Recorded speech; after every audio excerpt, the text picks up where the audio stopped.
Sociologue spécialisé sur le journalisme, avec une appétence particulière pour les enjeux de précarité, Jean-Marie Charon est notre invité du jour. Dans ses enquêtes sociologiques, publiées sous forme d'ouvrages Hier journalistes, ils ont quitté la profession et Jeunes journalistes, l'heure du doute, il aborde le phénomène de précarisation du métier de journaliste et l'image fantasmée qu'en ont les aspirants.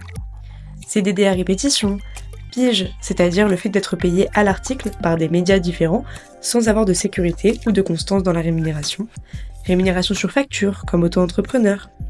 Le contraste entre une perception idéalisée et cette réalité brutale provoque des vagues de burn-out, d'abandon de poste et un sentiment d'immense déception. Le métier passion devenu infernal, une étude de Samuel Bouron pour l'Observatoire des métiers de la presse révèle que 40% des nouveaux détenteurs d'une carte de presse quittent la profession au bout de 7 ans. Par quel mécanisme passe cette précarisation ? Qu'entend-on par ce terme ? Pourquoi un taux de départ aussi élevé ? Quelle est donc cette réalité du métier de journaliste ? Nous rencontrons aujourd'hui Jean-Marie Charon afin de confronter les médias aux conditions de travail qu'ils offrent. L'alternance se couple souvent de burn-out, quoi. Des jeunes femmes et des jeunes gens qui travaillent énormément, qui surtout lorsqu'ils sont confrontés à la précarité, autrement on meurt sur place, quoi. C'est plus simple de ne pas stabiliser les gens, de les maintenir dans la précarité. Une entreprise de radio de service public comme Radio France a institutionnalisé complètement la précarité. Bonjour Monsieur Charon, merci beaucoup de venir dans ce podcast aujourd'hui avec moi. Bonjour. Je vais vous laisser du coup vous présenter et peut-être si vous avez une anecdote qui vous a marqué dans les entretiens que vous avez faits pendant les deux études que vous avez publiées. Alors, je suis sociologue, je suis chercheur, je travaille depuis de très nombreuses années sur les médias. En fait, j'ai commencé à travailler sur les médias à la fin des années 70. Je suis plutôt spécialisé dans les transformations liées au numérique. Et dans la dernière période, donc depuis plusieurs années, maintenant je travaille plutôt sur les journalistes qui quittent la profession et surtout sur les jeunes journalistes.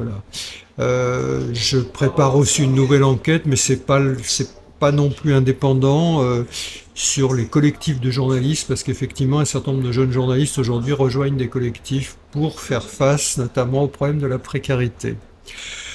Alors une anecdote, c'est bien compliqué de vous en donner une, parce que c'est pas une, ce sont des dizaines si vous voulez, de journalistes. Il faut quand même avoir à l'esprit que, et ça représente assez bien la situation à laquelle j'ai été confronté pendant cette enquête. J'ai interviewé plus d'une centaine de journalistes. Ce sont des journalistes qui ont 30 ans ou moins de 30 ans. Il y en a 2 sur 3 qui sont dans des contextes de précarité.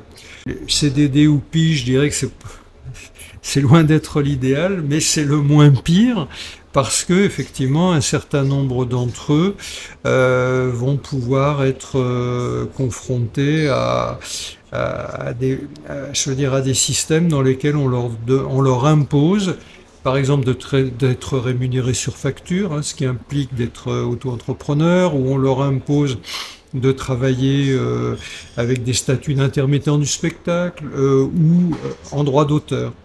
Donc ce sont des gens qui, sur une période plus ou moins longue, qui va peut-être se prolonger, en fait, n'ont jamais travaillé en rédaction. Donc, vous savez, on est à la période aussi des influenceurs, des journalistes qui travaillent beaucoup sur les réseaux sociaux. Et c'est vrai que certains jeunes journalistes peuvent s'interroger sur le fait de savoir si la rédaction est le lieu où on doit travailler en tant que journaliste. Moi, j'avais une anecdote pour vous et je voulais vous demander si vous la trouviez justement représentative de cette situation. J'ai donc un ami qui est alternant dans de la presse. À son dernier rendez-vous avec son supérieur, il lui a dit « Ah bah c'est bien, t'es devenu un vrai journaliste ». Il lui a demandé pourquoi. Il lui a dit « Parce que t'as des cernes noires en dessous des yeux ». Ça me fait penser effectivement à quelque chose de très préoccupant. C'est la proportion de ceux qui, en travaillant, deviennent malades. Disons que la forme la plus répandue, ce sont les burn-out. Ces burn-out, on va les rencontrer parfois dès l'école de journalisme. L'alternance se couple souvent de burn-out, quoi. Parce que souvent, l'alternance, ça conduit à une espèce de cumul, si vous voulez, de commandes, à la fois ce qu'on vous demande à l'école et ce qu'on vous demande en rédaction, et un mélange un peu des genres, un surcroît de travail et des développements de burn-out, quoi. Ce qui m'a frappé, et qui peut aussi se coupler avec les cernes sous les yeux, c'est le nombre de ceux qui m'ont dit, là je pense plutôt en radio et télévision et ceux qui doivent prendre l'antenne, ceux qui me disent que pour travailler, ils ont besoin de médicaments. Hein. De médicaments ou de substances, autres que des médicaments, mais même simplement des médicaments pour pouvoir tenir le coup à l'antenne. De la même manière que la proportion, alors c'est peut-être un phénomène générationnel aussi, mais la proportion de ceux qui me disent qu'ils sont accompagnés par des psys pour leur vie de tous les jours, mais surtout professionnellement, là aussi c'est quelque chose qui me paraît extrêmement élevé. Il y a aussi de la part de l'encadrement, dans le rapport aux jeunes journalistes, quelque chose qui n'est pas très sain, c'est-à-dire une manière de considérer que c'est un personnel un peu corvéable à merci, il y a aussi un peu une légende qui est de dire mais les jeunes ne veulent pas travailler, les jeunes ne sont pas courageux, les jeunes ne veulent pas s'engager. Enfin, il y a tout un discours qui est fortement répandu dans la rédaction. Et du coup, effectivement, le fait de faire allusion au fait tu es fatigué, donc tu apprends le métier, c'est aussi peut-être, si vous voulez, un travers de cette profession.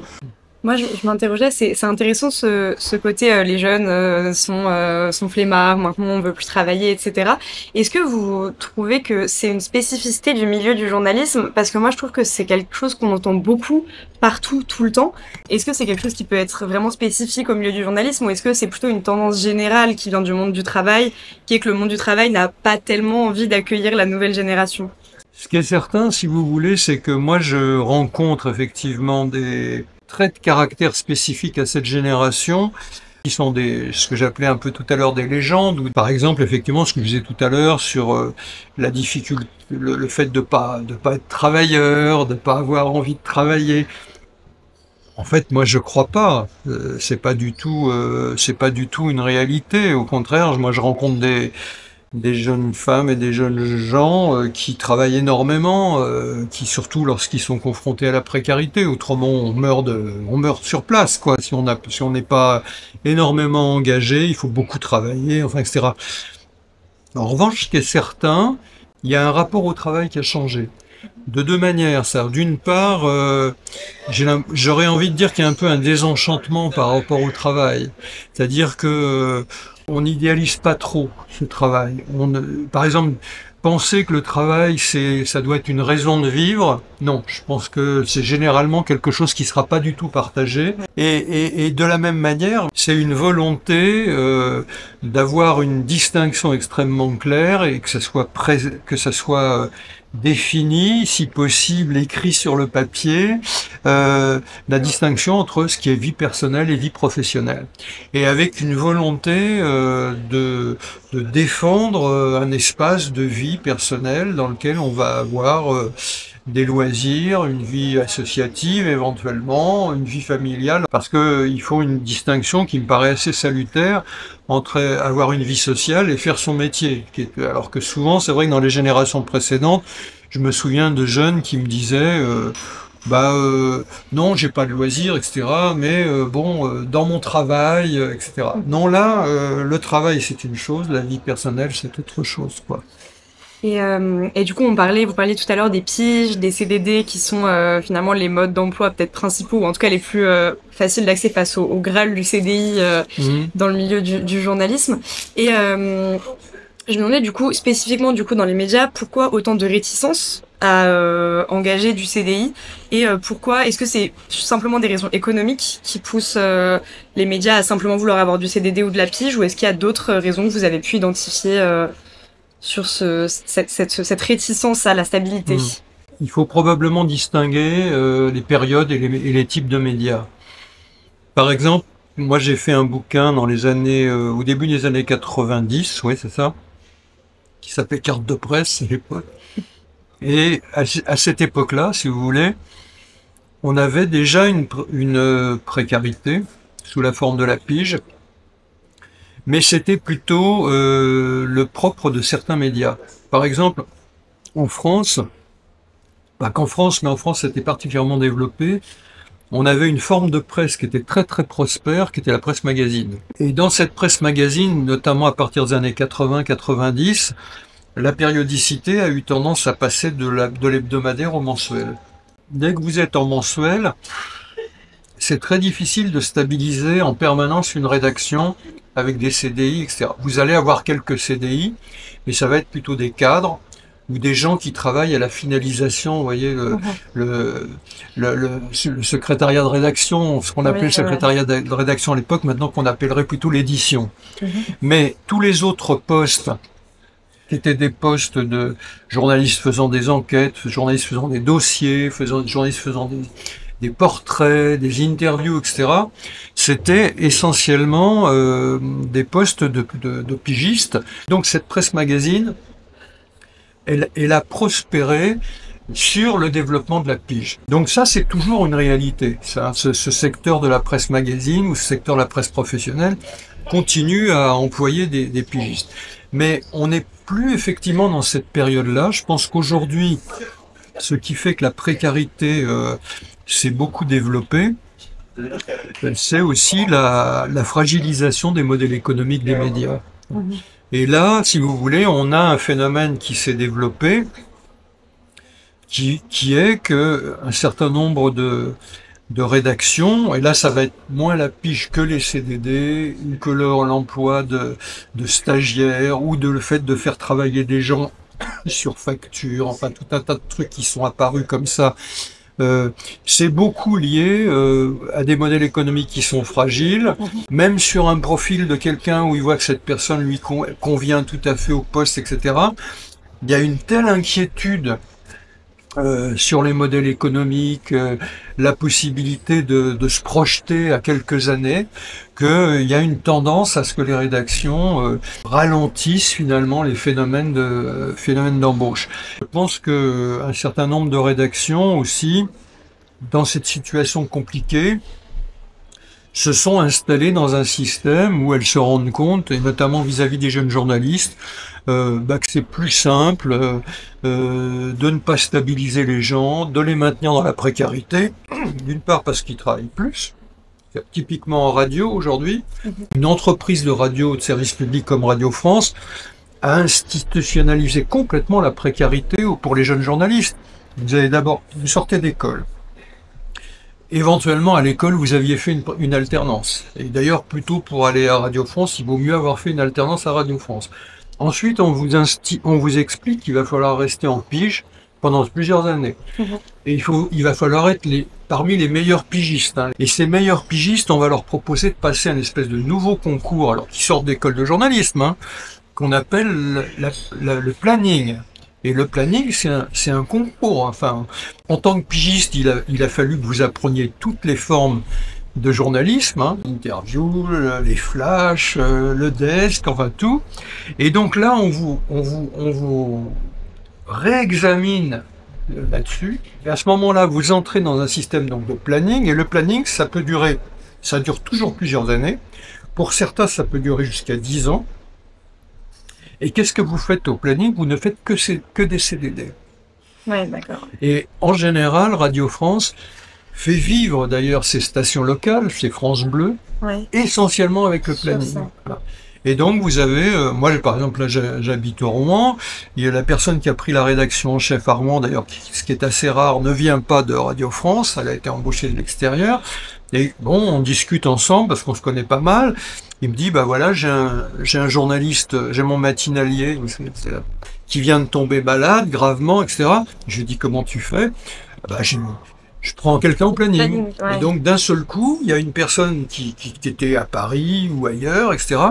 On l'appelle, on lui dit, bah voilà, tu démarres demain à Rouen. Autre cas, si vous voulez, très typique, où on s'est installé dans ce système de la précarité, c'est tous ces postes que personne ne veut comment dire, Occupé. tenir, c'est-à-dire les desks web. Ce qu'on appelle les desks web, c'est-à-dire où vous travaillez à la chaîne, là, souvent d'ailleurs, c'est les desks souvent maintenant travaillent presque 20 heures sur 24, donc on travaille par équipe, 8 heures d'affilée, etc. Les équipes se relaient, etc. Comme à l'usine. En tout cas, c'est le sentiment qu'ont les jeunes journalistes. Souvent, il y a une notion de cadence. Tu dois faire tant de papiers par jour ou tant de papiers par demi-journée, même à certains endroits, tant de papiers par heure. Donc, ces postes-là, personne n'a envie d'y rester. Et donc, si vous voulez, vous n'avez que des CDD qui vont se succéder, et ceux qui les tiennent espèrent en sortir ou tentent d'aller dans d'autres entreprises. Mais souvent, il faut voir, si vous voulez, quand vous sortez aujourd'hui d'une école de journalisme, en dehors des problèmes de la précarité, la première chose qui risque de vous arriver, c'est de travailler en numérique. Et ensuite, eh ben, souvent, effectivement, c'est sur ces postes, une fois de plus, desk web, ou alors animation de réseaux sociaux, enfin, vous voyez, comme ça, des postes qui systématiquement sont destinés aux jeunes. Et du coup, justement, est-ce que c'est cette arrivée du numérique qui a un peu entraîné ce début de précarisation des modèles économiques qui entraîne du coup la précarisation des journalistes? Parce que finalement, entre les années 90 que vous me décrivez et maintenant, la seule grosse différence, c'est l'arrivée du numérique et le journalisme web. Est-ce que ça a affaibli les médias? Oui, mais indirectement. Les deux gros problèmes que le numérique a apportés aux médias traditionnels sont, d'un côté, son prélèvement sur le marché publicitaire. À partir des années 2010 surtout, on voit effectivement une hémorragie des ressources publicitaires qui vont faire que, quel que soit le support d'un média traditionnel, il va être affecté par la baisse des ressources publicitaires. Si vous voulez, pendant très longtemps, en presse quotidienne, on vous disait un modèle économique de presse quotidienne, c'est 50% de publicité, 50% payé par le lecteur.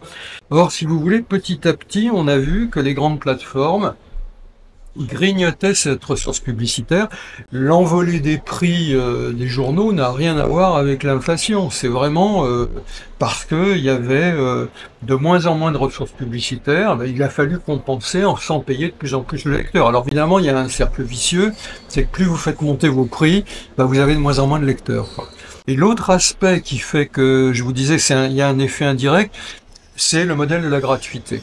C'est-à-dire que le numérique a apporté effectivement ce modèle de la gratuité et qui a fait que effectivement, là encore, on retrouve dans l'étude de l'Arcom, je crois que c'est à peu près 70% des personnes vous disent qu'ils n'ont pas envie de payer pour l'information, qui ne payent pas pour l'information. Mettez en perspective les deux, c'est-à-dire moins de ressources publicitaires, moins d'achats d'informations. Moins d'achats d'informations, on est passé de plus en plus à la gratuité. La gratuité était rémunérée par la ressource publicitaire. Et donc, on a effectivement des modèles économiques qui se rétrécissent. Là encore, pour vous donner une image, dans les 15 dernières années, en gros, il y a un tiers du chiffre d'affaires de la presse écrite qui disparaît. Par le fait d'avoir moins de pubs et moins de ventes. Donc, si vous voulez, un secteur comme la presse écrite, magazines, quotidiennes, etc., ne peut pas absorber un tel rétrécissement de son chiffre d'affaires sans que ça ait des effets sur la manière dont les rédactions vont travailler. Et un autre aspect que je trouvais intéressant à aborder, vous parlez beaucoup d'un sentiment de déception et d'incompréhension des jeunes journalistes qui arrivent quand ils découvrent la réalité du métier. Moi ça me paraît étonnant en sortant d'une école de journalisme où on est formé, où on travaille beaucoup, où parfois on a fait de l'alternance, etc. D'où vient cette déception? Quelle image avaient ces gens du métier et comment ont-ils pu ne pas savoir, avant d'y arriver, ne pas savoir ce que ça allait être, le rythme que ça allait avoir? Si je voulais résumer par une formule, je dirais, je pensais pas que ce serait à ce point-là. Ça serait un peu ça. Parce que c'est vrai que vous avez raison, quand je présente mon enquête, là, mon bouquin, tout ça, dans des publics qui connaissent pas bien le sujet, ils me disent, ah oui, mais c'est parce que les écoles les ont bercés d'illusions, etc. Non, c'est pas vrai. C'est plus vrai. Quand vous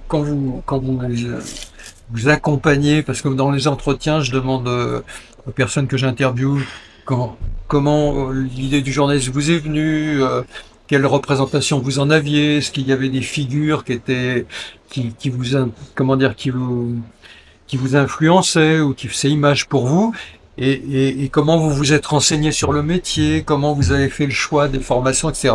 En fait, tout le monde nous dit, pratiquement tout le monde, c'est j'y ai pensé très tôt. Et souvent, c'est le collège, etc. Ensuite, effectivement, pendant le lycée, etc., je me suis renseigné, etc. Et presque tous vous disent, attention, précarité, attention, ça paye mal. Donc, on peut pas dire que j'ai été surpris par la précarité ou surpris par les conditions financières pas extraordinaires, quoi.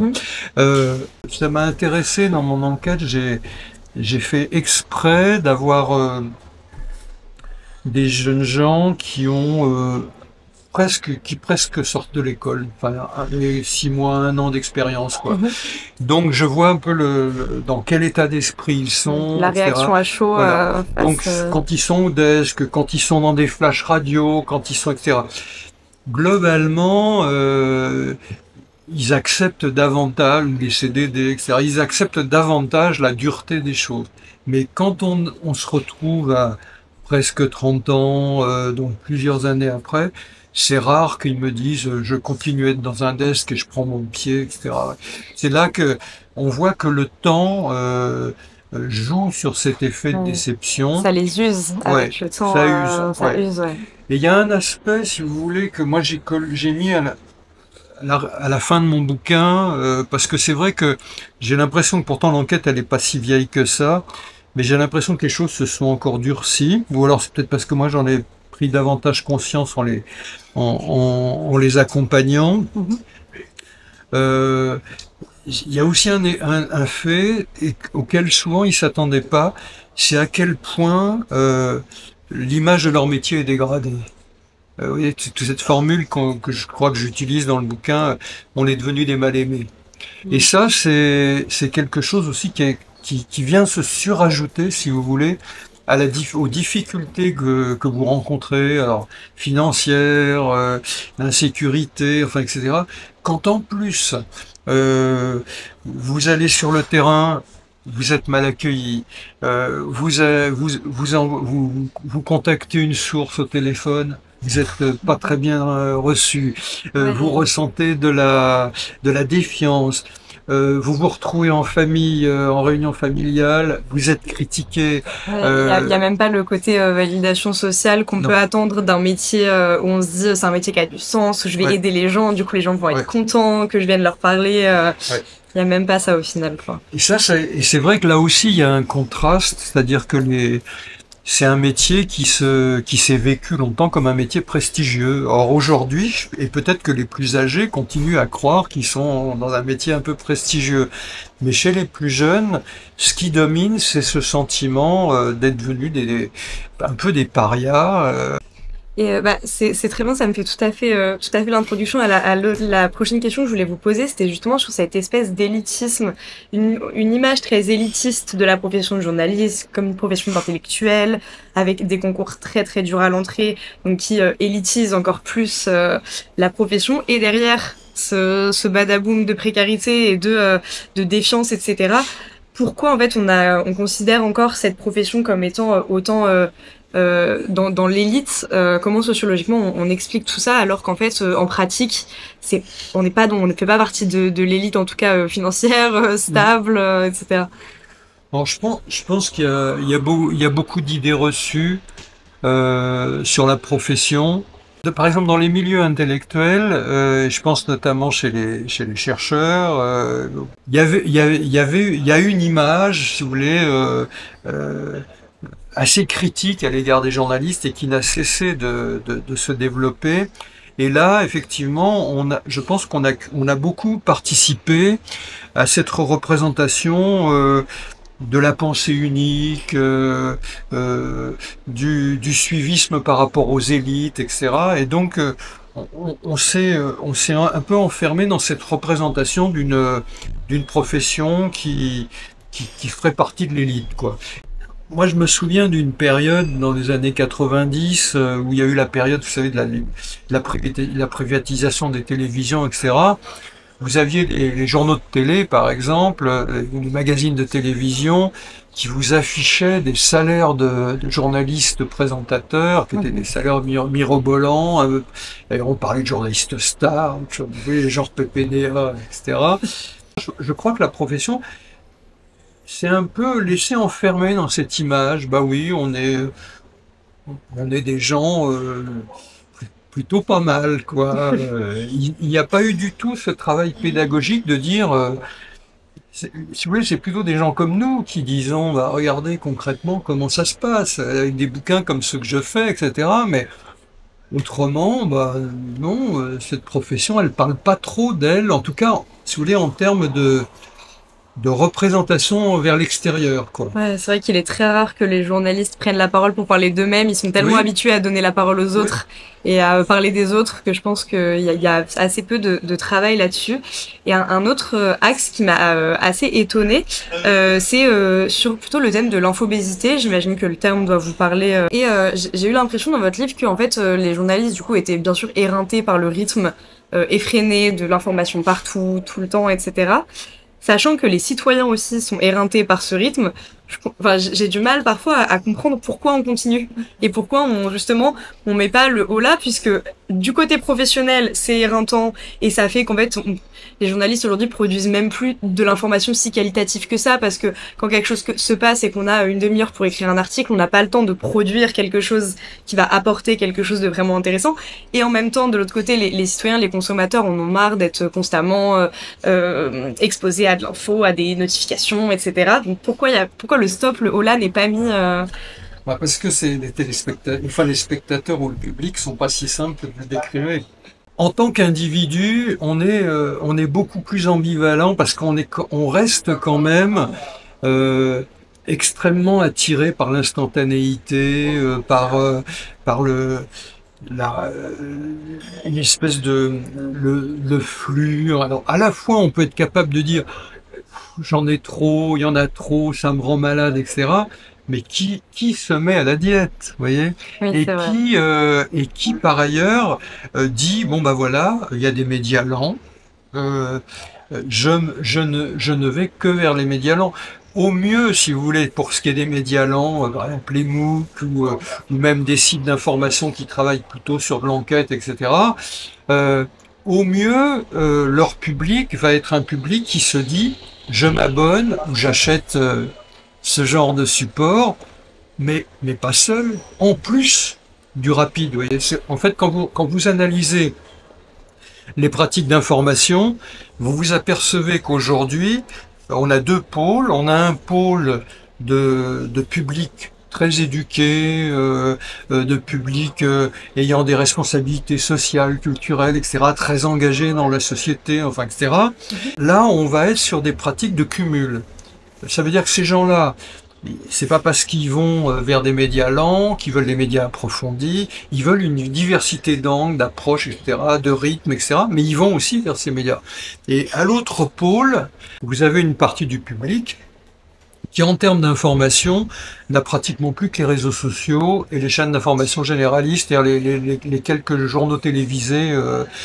Si on part de l'opposé, c'est-à-dire se dire, vous avez dû remarquer dans les bouquins, les jeunes journalistes surtout veulent faire du lent, veulent faire du long. Mais le problème, c'est que si vous voulez, les médias qui peuvent les accueillir dans ces configurations-là sont des médias qui sont extrêmement fragiles et qui souvent d'ailleurs vont compenser leur fragilité en leur imposant des statuts extrêmement inconfortables. Dès qu'on va vous proposer enfin de travailler sur du lent, souvent ça va avoir comme contrepartie, il faut accepter des statuts plutôt précaires. Et peut-être pour finir, pour essayer d'avoir un petit peu d'espoir face à cette situation qui n'est pas facile et qui est un peu un serpent qui se mord la queue dans tous les sens.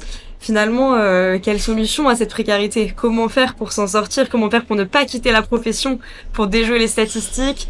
Est-ce qu'il faut que ça vienne des journalistes? Est-ce qu'il faut que ça vienne des rédactions? Est-ce qu'il faut que ça vienne des consommateurs, du public? Comment faire? Donc dans la théorie, évidemment, puisqu'on n'a pas de baguette magique pour tout arranger. Si vous voulez, en tendance, les conditions sont pas bonnes, quoi. C'est la disparition de la précarité, c'est pas, hélas, pas pour demain. C'est plutôt un phénomène en augmentation. Après, si vous voulez, à titre individuel, il faut reconnaître que, et là, c'est là que c'est très insatisfaisant. Quand vous comparez plusieurs parcours, vous dites, mais ça s'est joué sur pas grand-chose. Ouais. Parfois, c'est dès l'école, vous vous entendez avec un certain... Vous savez que dans les écoles, on a surtout des enseignants qui viennent des rédactions. Oui. Hein. Donc, ça s'est bien passé ou pas bien passé, hein, en radio, en télé, en presse écrite, etc. Donc, il y a une dimension interpersonnelle, comment dire, de l'affinité qu'a joué ou pas, ou au contraire une certaine réticence. Et là, vous avez des gens qui d'emblée, on va lui dire, ah ben, va plutôt vers telle rédaction, ou va voir plutôt un tel qui va peut-être te proposer quelque chose. Vous avez peut-être vu le chapitre sur les hiérarchies. Il y a des hiérarchies qui sont pas commodes, pas faciles. C'est parfois des médias entiers qui sont pas commodes et pas faciles. Et il y en a d'autres qui sont plus accueillantes, plus bienveillantes, etc. Donc là encore, vous tombez sur un encadrement qui va vous faire confiance, vous accompagner. Et là, vous allez petit à petit, ça va pas être immédiat, mais vous allez petit à petit identifier des choses que vous pouvez faire, des orientations que vous pouvez prendre, etc. Mais il y a un côté chance qui joue, quoi. Hein. Et du coup, vous avez des gens brillants, opiniâtres, etc., mais qui vont finir par se décourager et qui vont quitter. Merci d'avoir suivi le 2e épisode de Miroir médiatique. Nos autres émissions sont disponibles sur Spotify, Acast, Deezer et YouTube. Dans le prochain épisode, nous recevrons des représentants et représentantes des collectifs AJAR, l'association des journalistes antiracistes, AJL, l'association des journalistes LGBTQIA+, et Prenons la Une, ainsi qu'une journaliste spécialisée sur les questions de handicap, pour parler des discriminations au sein des rédactions et dans le traitement médiatique.